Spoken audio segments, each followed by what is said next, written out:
got some breaking news for you Jets fans as Justin Fields is officially ruled out for this Week 3 matchup against the Tampa Bay Buccaneers. And that means Tyrod Taylor will get the start for your New York Jets. But what's going on, everybody?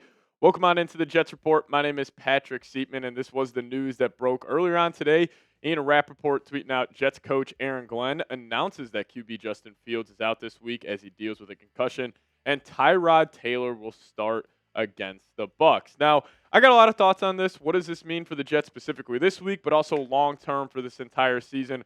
We'll dive all into it on today's show. But before we do so, it's Tyrod's time. He's got a good chance, one of the better backup quarterbacks in the National Football League, and he's got to go. He's got a good chance to go prove himself this weekend. So I'll ask you guys this: do you have faith in Tyrod Taylor? Give me a Y for yes. Give me an N for no. You guys let me know your thoughts down below in the comments section. Now, I just want to get this out of the way here first. No matter what happens this weekend, this is still Justin Fields' team. Even if Tyrod goes out there, Jets hang 40 points. He throws for 350 yards, 4 touchdowns. He looks like one of the best quarterbacks in the league. This is still Justin Fields' team. Tyrod Taylor is just a high-end backup quarterback, which has some extreme value in the NFL. But even if he goes out there, has a masterful performance, I don't think this should spark any QB debate. He is a backup quarterback. This is his job to step in for a week or two and try to go win some football games. And the backup QB juice is a real thing in the NFL. We have seen this countless times over the last couple of years. Starter goes down, backup quarterback has to fill in for a game or two, and the locker room can really rally around him, and it just gives a different look because the Buccaneers, this upcoming week, they can't really scout the Jets' offense. Now, obviously, you look somewhat similar to the Justin Fields-led offense, but there will be some new wrinkles. There will be a curveball thrown in there, hopefully from Tanner Engstrad. So that backup quarterback juice is real, mainly just because the scouting side of it. Like, they can't prepare really for Tyrod Taylor. Now, they can go back, look at some old game film. You know, Tyrod's a proven commodity, so they know what he's all about. But specifically him with the 2025 version of the New York Jets, there's no film out there, which honestly, I think could be an advantage considering the Buccaneers are coming off a short week. Again, you know, I hate calling it a trap game because we were calling last week a trap game, you know, the whole week. But I think the Jets got a better chance than people think this upcoming weekend. But this is what Aaron Glenn had to say about Tyrod Taylor, saying there's an element with him, within him that we also have in Justin Fields that I like a lot. And the fact that he's been in the league for a long time, there's no coverage, there's no pressure that he hasn't seen. So that's why I have confidence in him. He's a very studious person, good athlete, again, been around this league for a long time. There's no better player that you want as your backup quarterback than him at this point in time. And I actually thought Glenn made a great point right there.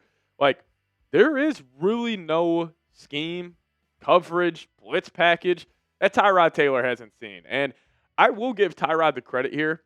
I think he raises the floor of this offense. Now, maybe he doesn't increase the ceiling, obviously, because I think when Justin Fields, I thought week 1 was a great example. When that whole offense is humming, Justin Fields is in rhythm. He's playing some good football. Like, the ceiling for this Jets offense is very high. But in terms of the floor, like we saw last week, it's not going well. You know, Fields can kind of spiral out of control. Like, you know, the floor, there's so much extremes with Justin Fields' game. But with Tyrod Taylor, the ceiling's not as high. But also, I do believe the floor is a lot higher than, the floor would be with Justin Fields. This is what also Aaron Glenn had to say on Tyrod, saying it's the way he carries himself. He's a true professional in every manner that you can think of. He's not one of these locker room lawyers. He points the finger at himself. That is such a line right there by Glenn. Shout out to him. He's not a celebrity quarterback. He's just one of the guys. And it's not just the offense and the O-line that has conversations within the locker room. It's everybody. So it's easy to gravitate to a guy like that. And 110% AG. The locker room should rally around Tyrod. This is a team that probably sees Tyrod working his ass off every single day in practice this whole offseason. And now he's got an opportunity. Tyrod's an older player. He may not have too many chances left in the NFL to start games. So I'm sure the guys like Quinnen, Sauce, Garrett Wilson, everybody on this team is probably saying to themselves, let's go make Tyrod's job easier. We'll handle our business. And hopefully Tyrod handles his. Now, Tyrod, the stats with the Jets look pretty damn good. Now, I will say a lot of these came in, some garbage time, so I don't want to really put too much juice into this, but I'll tell you what, stats are stats, and he's been spinning that pill with the Jets so far in his career. 72.7% completion percentage, 175 yards, 4 touchdowns, no interceptions, and a very, very good QBR. And, this is the benefit of having a high-end backup is like, let's just say, the Jets were in a situation, can't really think of a team, but they have a low-end backup. Maybe they have a UDFA or they have like a fifth-round rookie as a backup quarterback. Like, you can feel this extreme fall-off from, Justin Fields if you have to go to like Brady Cook, for example, but you got Tyrod Taylor. So you don't really feel, as down in the dumps that you would feel if you had Brady Cook or even an Adrian Martinez starting. And I'll throw this out there. Could this be the Arian Smith game? Tyrod Taylor can push the ball downfield. He has a huge arm, and he's a great deep ball thrower. He's kind of got like a poor man Russell Wilson moonball because Russ is one of the best deep throwers in NFL history. Such a catchable ball, but Tyrod kind of has that. And I think the Jets are going to need to be aggressive to win this game. I could see them early on in the first quarter just saying, hey, screw it. We'll put 82 out there on the football field, run a deep post, run a streak, and let's see if we can kind of try to steal a touchdown earlier in this game. So for anybody who likes to put a couple bets on a game, I don't hate Arian Smith anytime touchdown potentially. I could see him having maybe just and it could be simple, just one catch, like 57 yards. He finds the end zone. But I am very excited to watch Tyrod play this weekend. Now, we do got some big-time injury news around the Buccaneers we'll get to in a second. But if you guys could, hit that subscribe button today. We are closing in here on 10,000 subscribers. We just need 515 more of you guys to hit that subscribe button today. So if you're new here or you haven't hit that subscribe button just yet, change it and hit that sub button today. All right, so the Jets fans actually have some good news on the Tampa Bay Buccaneers injury front. They got a couple of key players that are banged up, so we'll get to that here in a second. Before we dive into the rest of today's episode, I got to give a massive thank you to the DraftKings Sportsbook for sponsoring today's show. Now, the dog days of summer are over and the football season is back. What better time to get in on the action at the DraftKings Sportsbook than right now? All new customers can sign up and use promo code JETSCHAT.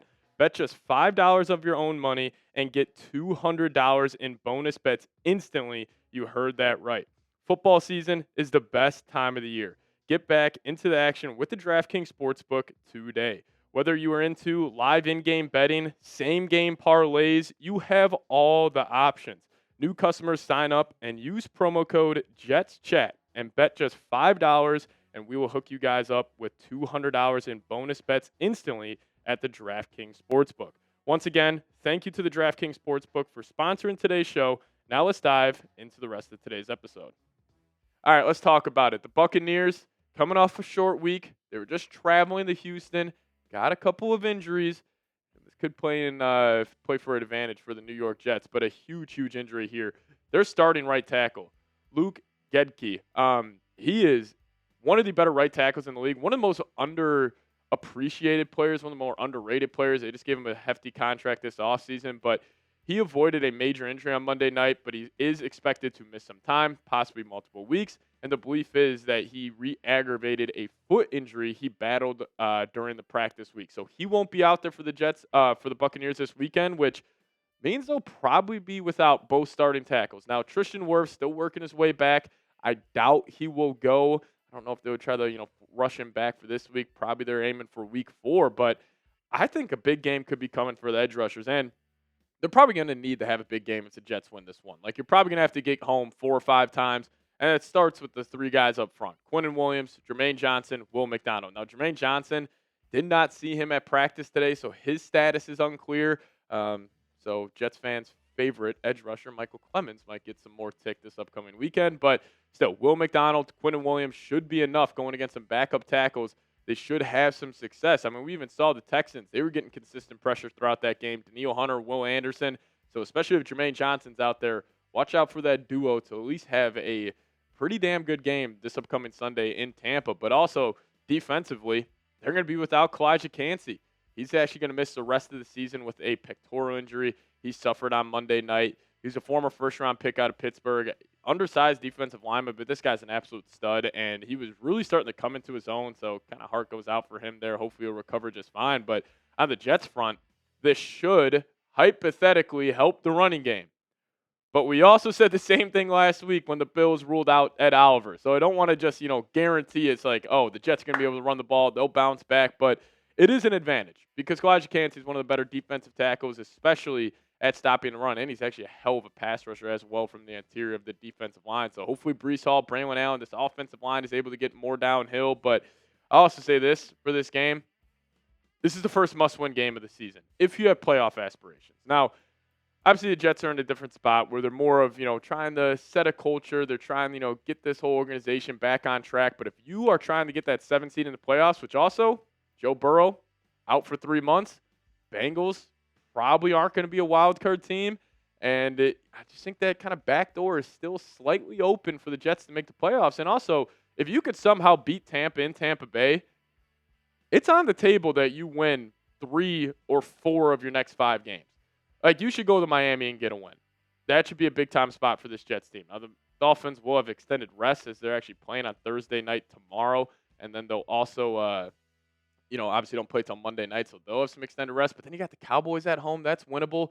The Broncos in London. That's a winnable game. And then you also got the Panthers at home.